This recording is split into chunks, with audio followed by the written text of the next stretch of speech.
Have you ever felt trapped in a relentless cycle of self-doubt? Constantly questioning your abilities even when you pour your heart and soul into your endeavors?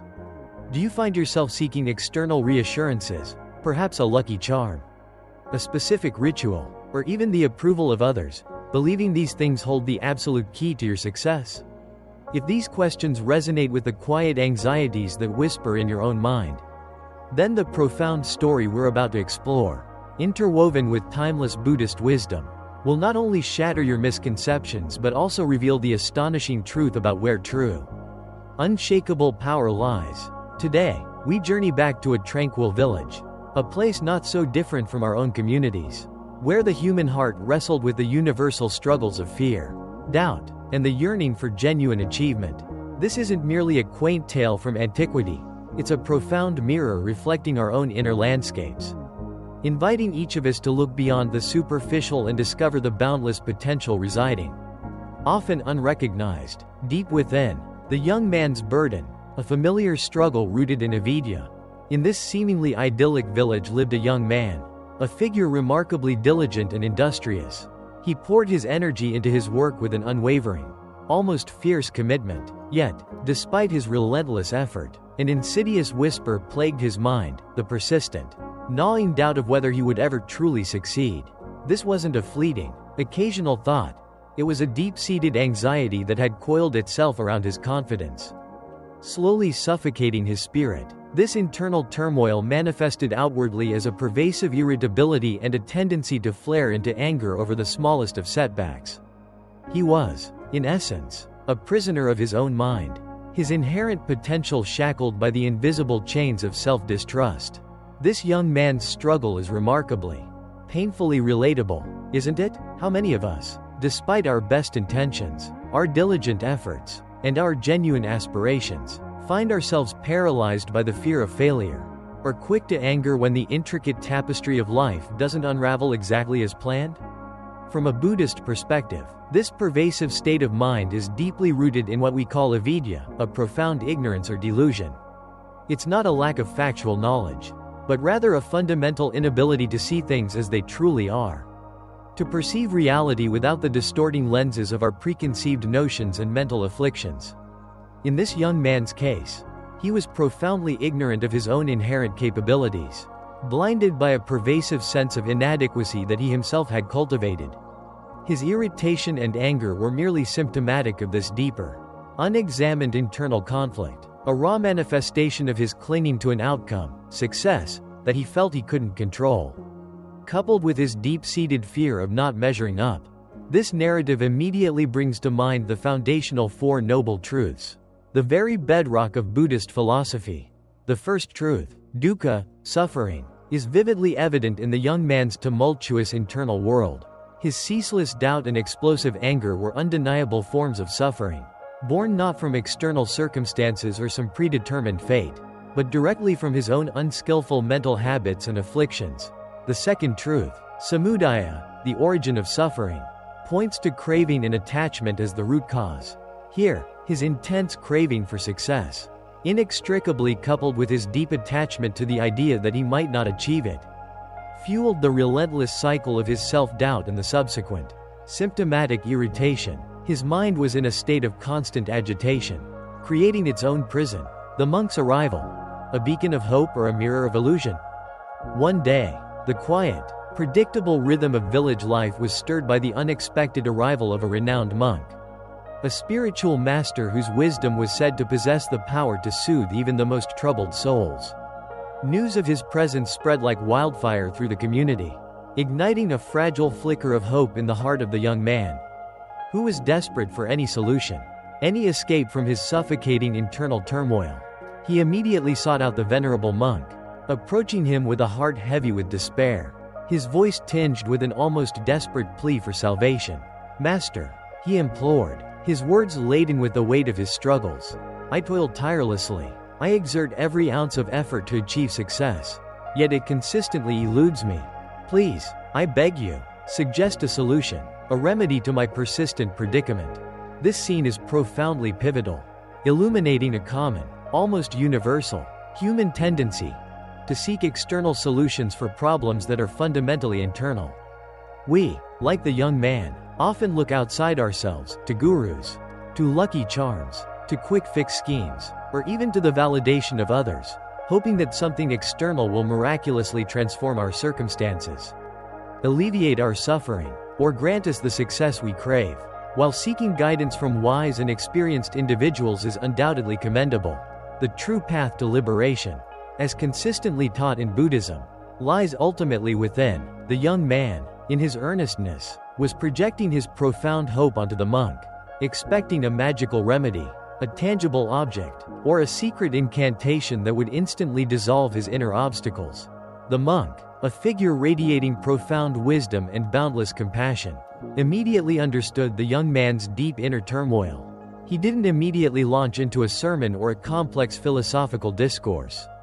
Instead, he paused, a moment of contemplative silence that seemed to stretch, speaking volumes in its stillness, before extending his hand and presenting a small, unassuming amulet. "My child," the monk declared, his voice imbued with a gentle yet undeniable authority, "the solution to your persistent problem lies, most assuredly, within this miraculous amulet. I have meticulously inscribed certain potent mantras and placed them, with great care, within its confines. It will, without a doubt, remove all your obstacles, clearing your path to success." The unlikely challenge, facing the shadow and the illusion of protection. However, the monk's seemingly benevolent words came with a condition, a seemingly daunting task that was specifically designed to challenge the very core of the young man's deepest, most primal fears. But first, the monk continued, his gaze steady and unwavering. "You must spend one entire night, completely alone, in the crematorium." The young man's face, which had momentarily brightened with a fragile flicker of hope, instantly blanched with terror. The mere mention of the crematorium conjured vivid, horrifying images of darkness, spectral presences, and the profound unknown, a place intrinsically associated with death and decay. A potent symbol of impermanence, anicca, in Buddhist thought. He trembled visibly, his voice barely a whisper, a mere fragment of sound. "But master, how can I possibly endure an entire night, completely alone, in such a terrifying place?" This seemingly harsh and unusual condition from the monk is, in fact, a masterstroke of psychological and spiritual guidance. In the core of Buddhist practice, confronting our deepest fears, particularly the fear of death and the undeniable reality of impermanence, is recognized as a crucial, transformative step towards genuine liberation and enlightenment. The crematorium, a stark physical representation where the impermanence of life is laid bare, becomes a powerful crucible for profound internal transformation. The monk wasn't sending the boy to a place of actual physical or spiritual danger in the conventional sense. He was sending him to directly confront his own internal demons, to face the very fears and anxieties that had, for so long, held him captive and prevented his true potential from blossoming. It was an invitation to look directly at the ultimate reality of existence. The monk, observing the young man's palpable apprehension, offered a reassuring, knowing smile. "Do not worry," he said gently, his voice a calm balm. "Take this amulet with you. It will protect you from all troubles, from all harm." This moment, dear friends, is laden with profound irony, a subtle yet powerful foreshadowing of the deeper, more profound lesson that was yet to be unveiled. The amulet, which the young man now clutched desperately as if it were his very lifeline, was explicitly presented as his protector, his shield against the unseen forces of the night. Yet, as we will soon discover, its true power lay not in its material form, not in any inherent magical properties it possessed, but in the belief it meticulously instilled within the young man's own mind. The monk, with his sagely insight and unparalleled understanding of the human psyche, understood implicitly that the young man, in his current state, needed a tangible crutch, a physical symbol to lean on, to grasp onto, before he could ever truly stand, unassisted, on his own 2 feet and realize his intrinsic strength.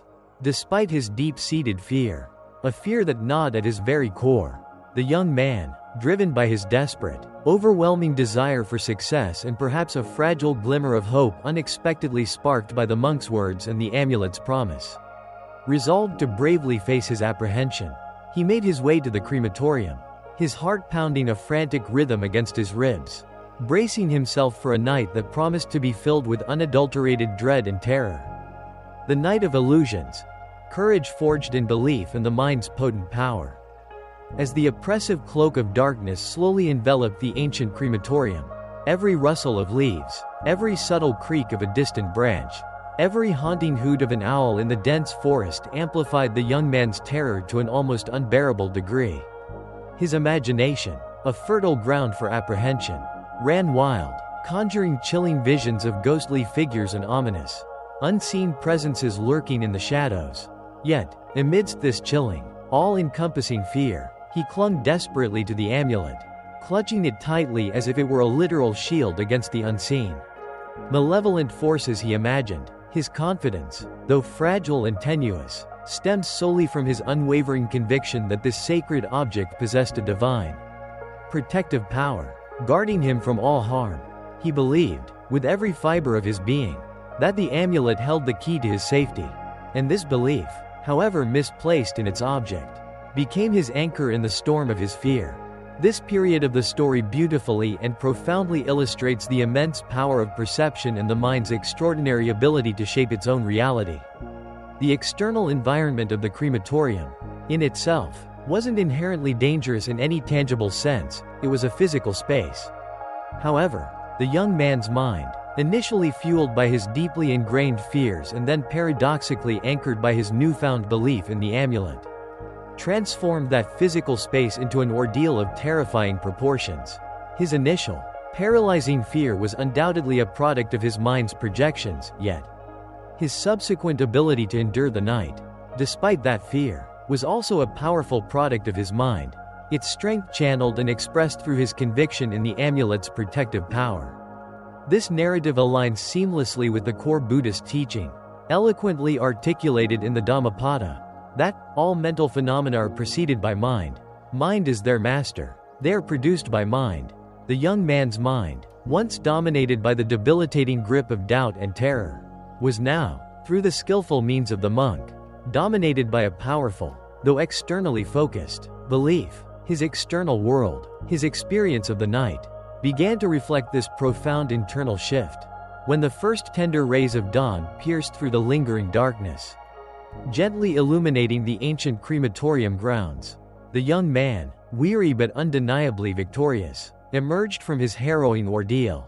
He immediately rushed to the monk, his face beaming not just with relief but with a profound, almost reverent, admiration. "Sir," he exclaimed, his voice filled with awe and a sense of absolute certainty, "you are truly magnificent. This amulet is divine. A timid person like me, who couldn't even endure a single minute at the crematorium, let alone an entire night, was miraculously able to do so because of this sacred object. Now, I am absolutely certain that I can achieve success. A certainty that will remain as long as I have this amulet with me." This statement, dear viewer, is crucial. The young man, in his genuine earnestness, attributes his triumph entirely to the amulet, reinforcing his deep-seated belief in its external, tangible power. He hasn't yet, not fully, realized the true, internal source of his monumental victory. This is where the subtle yet powerful Buddhist concept of anatta, non-self, subtly comes into play. While not directly about the amulet, the underlying principle is that we often mistakenly attribute our experiences, our successes, and our inherent abilities to external, fixed entities, rather than recognizing the fluid, interdependent, and self-generated nature of our reality. The young man saw the amulet as a distinct, powerful entity, separate from himself, rather than understanding how his own mind was interacting with and ultimately empowering that very belief. The metamorphosis, a life transformed by belief, the power of Samavayama. Following this truly transformative night, the young man underwent a profound, almost miraculous metamorphosis. His self-doubt, once a debilitating, suffocating weight that crushed his aspirations, seemed to vanish into thin air. Whatever task he undertook, whatever endeavor he embarked upon, he approached it now with an unwavering, almost audacious conviction that the amulet's inherent power would magically pave his path to undeniable success. This profound belief, though initially misplaced in its external object, ignited an undeniable, potent spark within him. He no longer hesitated, no longer questioned his intrinsic abilities. He simply, fundamentally, believed. And a truly remarkable thing began to happen. Gradually, almost inexorably, he began to achieve his goals. His efforts, now miraculously unburdened by the crippling weight of self-doubt and internal resistance, began to bear abundant fruit. He excelled in his endeavors, his newfound confidence radiating outward, a palpable aura influencing his interactions, his decisions, and his very demeanor. Before long, he had transformed from a struggling, self-doubting individual, paralyzed by his own insecurities, into one of the most successful and respected people in the entire village. His success wasn't merely material or superficial, it was a profound testament to the dramatic, fundamental shift in his internal landscape, a testament to the power of a mind unleashed. This phase of the story powerfully illustrates the immense impact of positive affirmation and the profound concept of self-efficacy. While the initial source of his affirmation was, indeed, external, the amulet, the profound effect was unequivocally internal. His belief, however misguided in its origin, acted as a potent catalyst, activating his latent, inherent potential that had previously lain dormant beneath layers of fear and self-doubt. In Buddhist psychology, the mind is unequivocally seen as the primary architect of our reality, the fundamental sculptor of our experiences. The Samyutta Nikaya, Connected Discourses of the Buddha, emphasizes this truth, stating that all mental phenomena are preceded by mind. Mind is their master. They are produced by mind. The young man's mind, once dominated by the corrosive grip of doubt, was now, through the skillful intervention of the monk, dominated by a powerful, unwavering belief, and as a direct consequence, his external world began, almost magically, to reflect this profound internal shift. This also highlights the essence of right effort, samma vayama, from the Noble Eightfold Path, the conscious cultivation of wholesome states of mind and the diligent abandonment of unwholesome ones. His initial hard work was effort, but without right direction. Once his mind shifted from doubt to conviction, his effort became right effort, leading to positive results, the return of the monk, the unveiling of truth and the dissolution of illusion. A year passed, a testament to the young man's sustained and burgeoning success. The rhythm of his life, once erratic, uncertain, and punctuated by frustration, was now steady, prosperous, and filled with a quiet confidence. Then, one day, the familiar, revered figure of the monk reappeared in the village, a silent echo of the past. Upon hearing of his return, the now successful young man, brimming with gratitude and profound reverence, immediately went to meet him, eager to express his deepest thanks. His heart overflowing with fervent praise, he ardently lauded the miraculous amulet, attributing his remarkable transformation, his every triumph, entirely to its divine influence. "Sir," he declared with heartfelt conviction, his voice resonating with sincerity, "it is solely because of your sacred amulet that I stand here today. A successful man, a testament to its power." The monk, with his characteristic gentle, knowing smile, listened patiently. He didn't interrupt, didn't correct the young man's ardent declaration. Instead, with a serene grace that spoke of profound inner peace, he extended his hand and said, "Son, please take out your amulet and hand it to me." The young man, without a moment's hesitation, retrieved the cherished amulet, now a tangible symbol of his triumphs, and placed it reverently in the monk's open palm. The monk, with deliberate slowness, with an almost ritualistic precision, began to open the amulet right before the young man's astonished, eager eyes. The empty amulet, the profound revelation and the nature of sunyata. What the young man witnessed next sent a powerful, disorienting jolt of shock through his entire being. The amulet, his trusted companion, his perceived source of power and protection, the very anchor of his newfound confidence, was empty. There were no intricate mantras, no sacred spells, no hidden charms, no mystical incantations within its hollow, beautifully crafted shell. It was simply a wonderfully designed, yet utterly vacant, container. "What is this?" the young man gasped, his voice a mixture of profound disbelief and utter bewilderment, the carefully constructed edifice of his belief threatening to crumble. "The amulet contains no mantra. Then how did it bring me success?"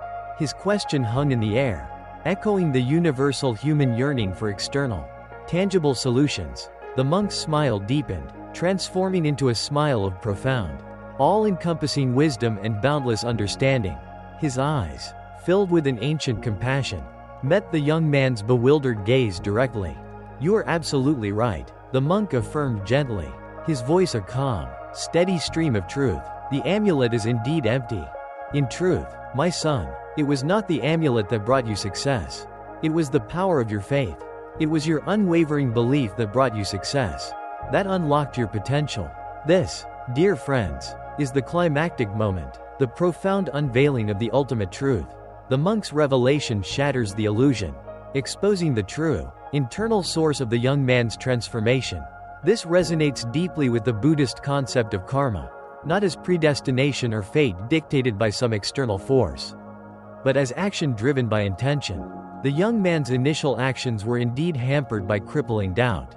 But once his intention shifted, fueled initially by his belief in the amulet, however illusory that belief was in its object, his actions became imbued with confidence, purpose, and clarity, leading inexorably to positive results. The magic wasn't in the material object, it was always and only in the mind that wielded the belief. The true amulet, the power within and the path of right view. Then, the monk, recognizing the profound shift in the young man's understanding, delivered a teaching that transcended the simple narrative, a teaching that forms the very heart of Buddhist wisdom. "We humans," he began, his voice imbued with the immeasurable weight of ancient wisdom, "possess a unique and truly extraordinary gift, the power of faith. Or more precisely, the boundless power of self-confidence and conviction. Earlier, you were unable to succeed not because you lacked intrinsic ability or diligent effort, but precisely because you did not truly believe in yourself. Your inner landscape was barren, devoid of the fertile, nourishing ground of self-trust. But when you developed this profound confidence, ironically through your steadfast faith in this seemingly magical amulet, you began to succeed. The amulet, in its essence, was merely a catalyst, a simple mirror reflecting the immense, untapped potential that had lain dormant, unacknowledged, and deeply hidden within you." He continued, his words now a profound, direct guide for navigating the intricate path of life, instead of placing your precious belief in external talismans, in fleeting, unreliable circumstances, or in the ever-changing opinions of others. Learn to trust your actions, your thoughts, and your decisions. When you cultivate an unshakable belief in yourself, when you truly understand, acknowledge, and harness the boundless power of your own mind, you will undoubtedly reach the pinnacle of success, not just in your worldly endeavors, but, more importantly, in your profound spiritual journey as well. This core teaching, dear viewer, resonates deeply with the Noble Eightfold Path, particularly right view, Samma Ditthi, and right intention, Samma Sankappa. Right view involves understanding the true nature of reality, recognizing, fundamentally, that our minds are the primary architects of our experience, not external objects or circumstances. Right intention involves consciously cultivating wholesome thoughts and aspirations, free from craving, ill will, and the delusion of self-doubt. The young man's journey from crippling doubt to empowered self-belief is, in essence, a journey towards a profound right view of his own inherent capabilities and the true source of power. He learned that the amulet was always within him, waiting to be recognized, the echo of wisdom, our own reflections on confidence and self-efficacy.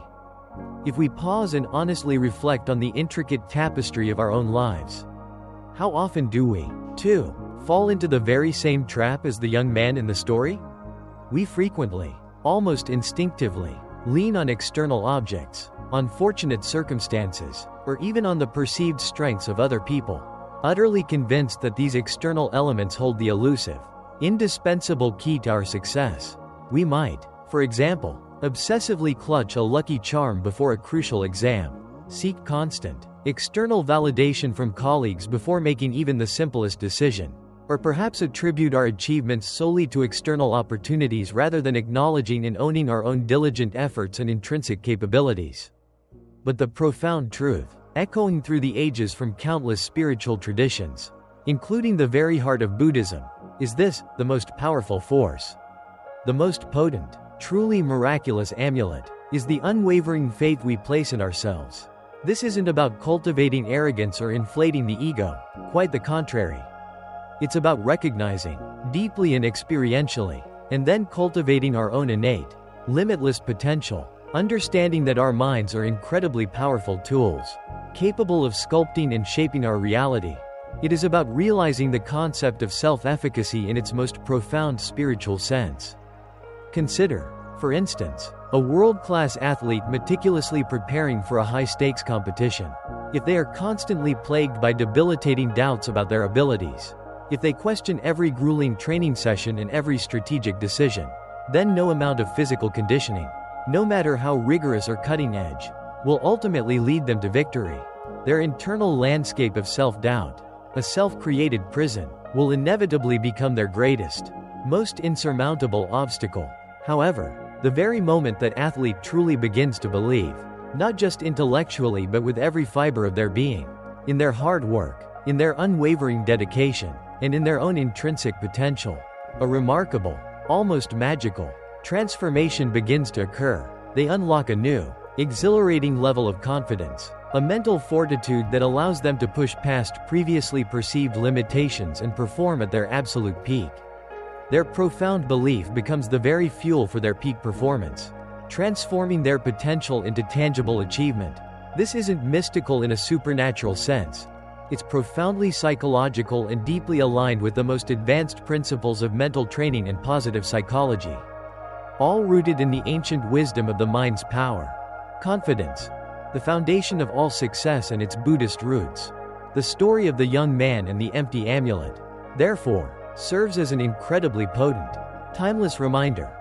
Confidence is not merely a desirable trait, it is, in fact, the fundamental, indispensable foundation upon which all success, both worldly and spiritual, is meticulously built. Without this bedrock of self-belief, even the most brilliant talents, the most astute strategies, and the most diligent efforts can falter, crumble, and ultimately fail to manifest their true potential. With it, however, even seemingly insurmountable obstacles can be overcome, transformed into stepping stones on the path to achievement. Therefore, dear friends, I urge each of you, with the deepest conviction born from years of study and contemplation, to heed this timeless wisdom, to internalize its profound truth. Cultivating your inner amulet, a Buddhist perspective on practical application. Now, let's delve deeper into how we can actively cultivate this unwavering self-belief. This powerful inner amulet, drawing directly upon profound Buddhist principles. It's not about blind faith in an external entity, but about a deep, experiential understanding of our own inherent nature and the dynamic power of our minds. 1. Mindfulness of the mind, Sattva Bhavana, unmasking the illusions of doubt. The young man's initial suffering stemmed directly from his unexamined mind, a mind perpetually filled with the corrosive toxins of doubt and anger.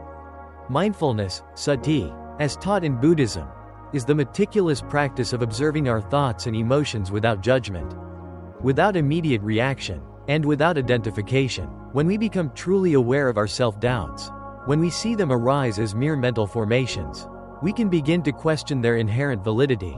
Are these thoughts truly objective facts?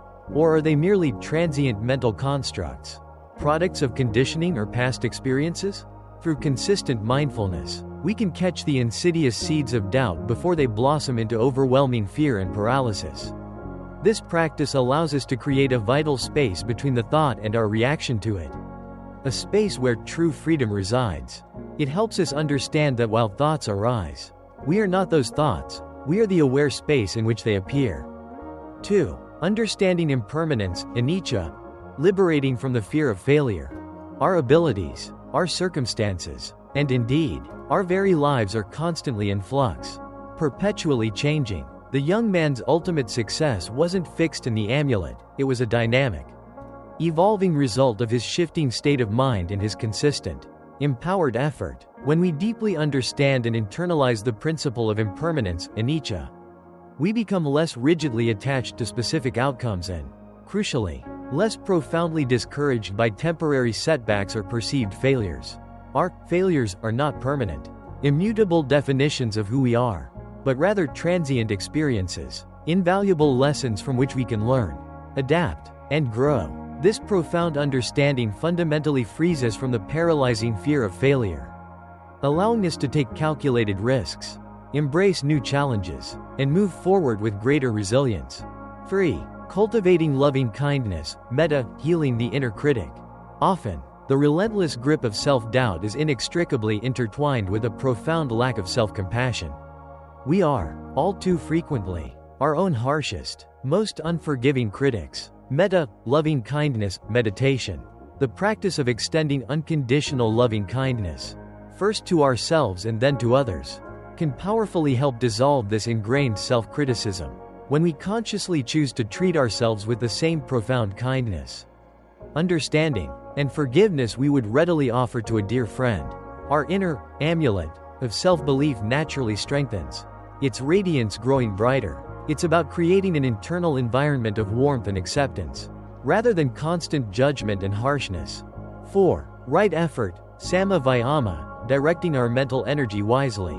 The young man in our story was initially hardworking, but his effort was tragically undermined by his pervasive doubt. Right effort, samma vayama, in Buddhism is far more than mere physical exertion. It's about the conscious, diligent cultivation of wholesome states of mind and the wise abandonment of unwholesome ones.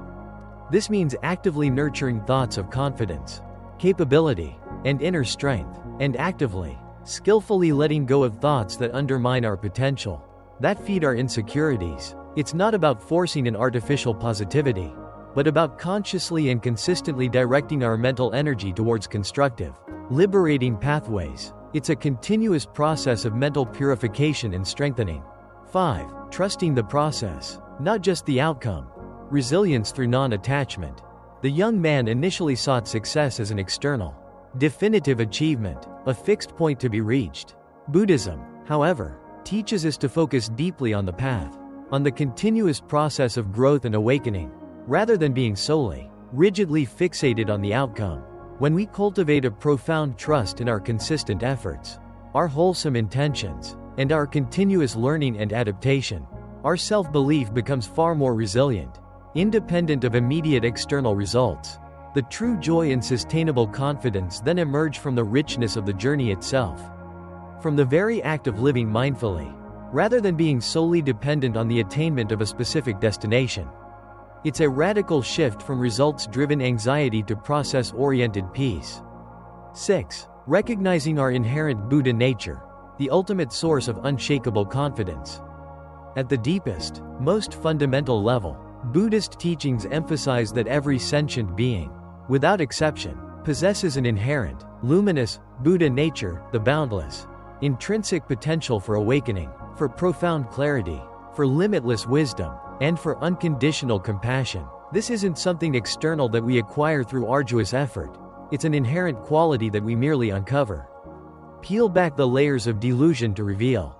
When we truly understand and experientially realize this inherent, perfect potential within ourselves, the very idea of needing an external amulet or any external validation becomes utterly redundant. Our true, ultimate amulet is our boundless, luminous, and eternally awakened nature, waiting to be recognized and fully embodied. This deep understanding is the wellspring of unshakable confidence, a confidence that transcends external circumstances because it is rooted in our very essence. Your greatest treasure, the unshakable belief in yourself. Therefore, dear viewer, with all the wisdom accumulated from centuries of Buddhist insight, I implore you, trust your intrinsic abilities. Cultivate an unwavering faith in yourself. Embrace your challenges with courage, knowing, with absolute certainty, that within you lies an untapped, boundless reservoir of strength, resilience, and wisdom. Always remember, and let this truth resonate in the deepest chambers of your heart, the only amulet you truly, genuinely need, the only charm capable of working true, transformative miracles, is the unshakable belief in yourself. With this profound self-belief, no dream is too grand, no aspiration too audacious to pursue. With this self-belief, no obstacle is too high to overcome, no challenge too daunting to face. You, yes you, are your own most powerful amulet. You are the ultimate source of your own boundless power. And with that profound, unwavering belief in yourself, you can not only create miracles in your own life, transforming your reality from within, but you can also inspire them, effortlessly, in the lives of others, achieving anything you dare to truly dream and wholeheartedly strive for.